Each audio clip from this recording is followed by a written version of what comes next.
जय हिंद दोस्तों, नमस्कार। कैसे हैं आप सब? आशा करता हूं कि आप सब ठीक होंगे। चलिए, आज का जो हमारा क्वेश्चन दिया गया है जो कि बहुत इंपॉर्टेंट है, इन क्वेश्चनों को देखते हैं। चलिए इन क्वेश्चनों को देखते हैं।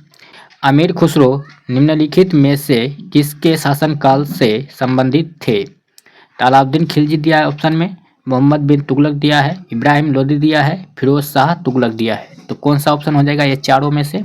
तो ये हो जाएगा दोस्तों अलाउद्दीन खिलजी। अमीर खुसरो किसके शासनकाल से संबंधित थे दोस्तों? तो ये अलाउद्दीन खिलजी के शासनकाल से संबंधित थे।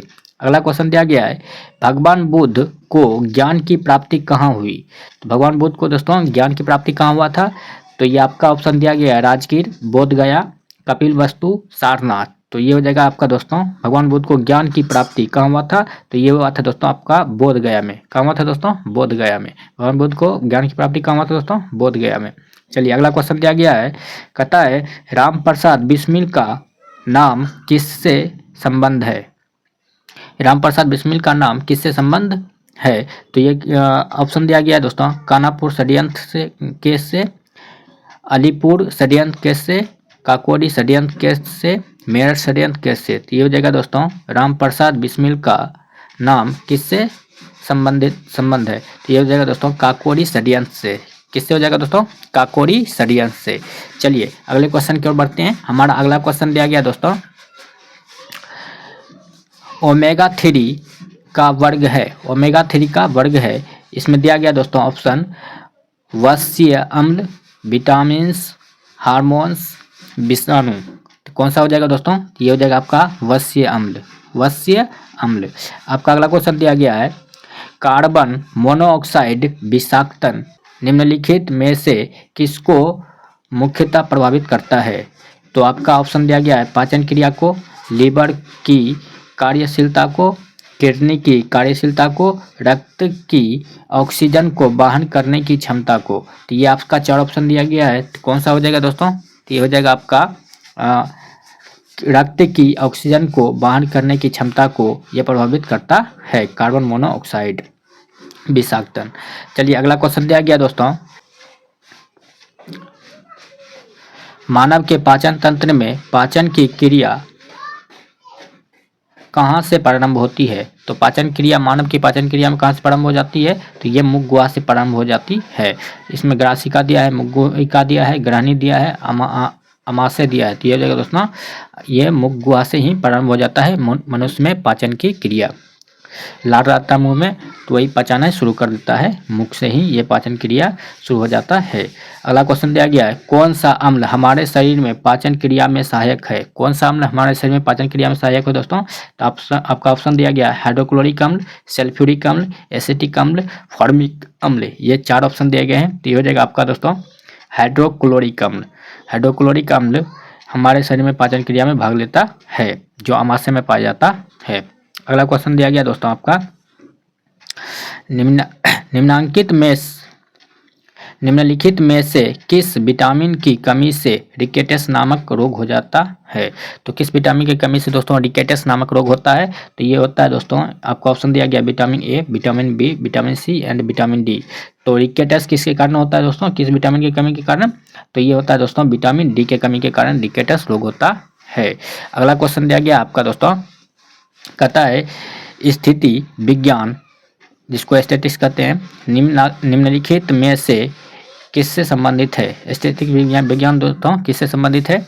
ये आपका ऑप्शन दिया गया है, गतिमान स्थिति से, विराम की स्थिति से, मानसिक स्थिति से, आंकड़ों का अध्ययन से। तो ये हो जाएगा दोस्तों स्थिति विज्ञान। स्थिति विज्ञान दोस्तों आंकड़ों का अध्ययन से संबंधित है, आंकड़ों के अध्ययन से संबंधित है स्थिति विज्ञान।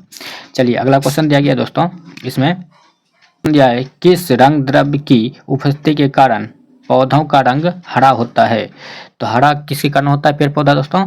तो इसमें दिया गया option, glucose, nitrogen, chlorophyll, oxygen. तो ये जगह दोस्तों हरा किसके कारण होता है पौधों का रंग? तो ये होता है दोस्तों क्लोरोफिल बढ़ने के कारण ये हरा होता है। अगला क्वेश्चन दिया गया दोस्तों, कहता है निम्नलिखित में से किसने तीनों गोलमेज सम्मेलन में भाग लिया? तो तीनों गोलमेज सम्मेलन में किसने भाग लिया? तो इसमें दिया गया ऑप्शन, वल्लभ भाई पटेल, मदन मोहन मालवीय, बी आर अम्बेडकर, सुभाष चंद्र बोस। तो ये हो जाएगा दोस्तों, तो इन तीनों गोलमेज सम्मेलन में भाग लिया था ये doctor Bhimrao Ambedkar, B R Ambedkar जिसको कहते है। चलिए अगला क्वेश्चन दिया गया दोस्तों, बहुत इंपॉर्टेंट क्वेश्चन है।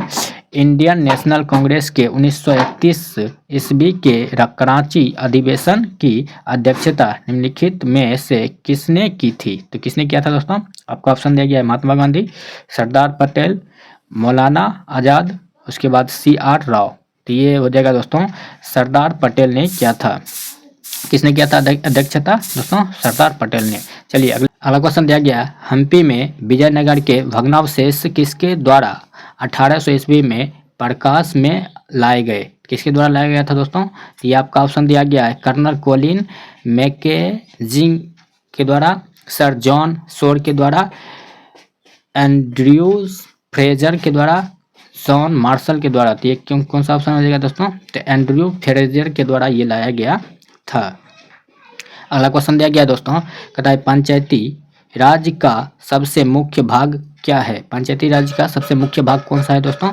ये आपका ऑप्शन दिया गया उच्च न्यायालय, केंद्र सरकार, राज्य सरकार, ग्राम सभा। तो ये हो जाएगा दोस्तों पंचायती राज का मुख्य भाग।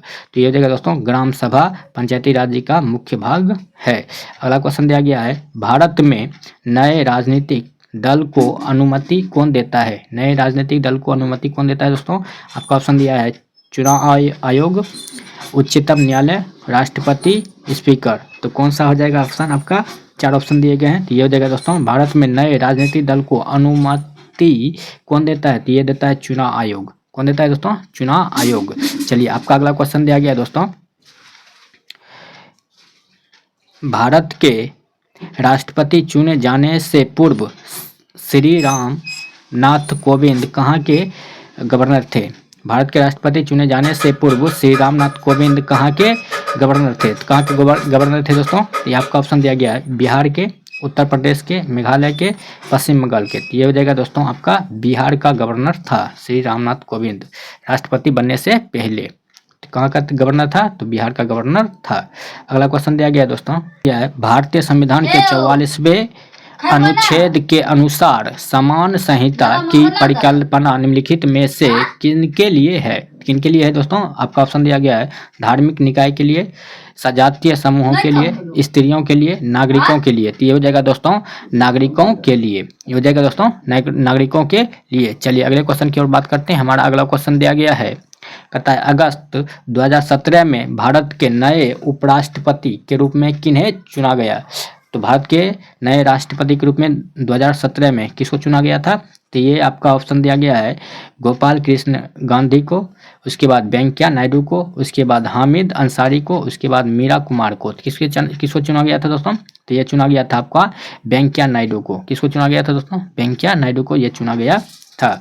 अगला क्वेश्चन दिया गया है, बहुत मज़ेदार क्वेश्चन है, इसको पढ़ के ही जाना है।